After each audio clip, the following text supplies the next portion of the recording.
ازيكم عاملين ايه اخواتي وحبايبي؟ يا رب تكونوا بخير. النهارده يا جماعه جاي لكم بفيديو جديد، ازاي تعملي بصل الكشري زي بتاع المحلات يطلع معاكي مقرمش واللون الذهبي اللي انتوا شايفينه الجميل ده.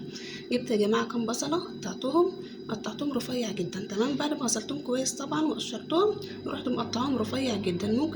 ممكن كمان تعملي البصل بالمبشره. تمام، فانا حبيت اعمله بالسكينه وقطعته رفيع جدا زي ما انتوا شايفين كده. ما ضفتش بقى عليه نشا ولا عليه دقيق ولا عليه اي حاجه، لان النشا يا جماعه بيخليه جامد جدا، وكمان الدقيق بيخليه طري ويخليه طعمه مختلف خالص. تمام، حطيت عليه يا جماعه بعد ما قطعته زي ما انتم شايفين كده، قطعته رفيع، حطيت عليه نص معلقه ملح ابيض وقلبتهم كويس جدا. حطيت حاجه على النار وفيها زيت، وطبعا الزيت لازم يكون سخن. وبعد كده حطيت البصل يا جماعه فيه وقلبته. كل شويه بقلب، طبعا لازم تقلبوا البصل كويس جدا وهو في الزيت، مش تسيبيه خالص لان في جنابها طبعا هتحمر قوي، وهتلاقي حته مستويه حته لا ويسمر منك. تمام، لازم تقلبيه كويس جدا وتدنك تقلبي لحد ما ياخد اللون الذهبي الجميل ده، وبعد كده تطفي عليه.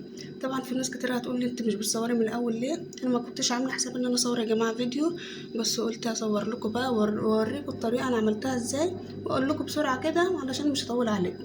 لو عجبتكم الطريقه يا جماعه اعملوا لايك للفيديو، واللي اول مره يشوف قناتي ينزل يشترك فيها ويفعل الجرس عشان يوصلكم كل جديد. باي باي.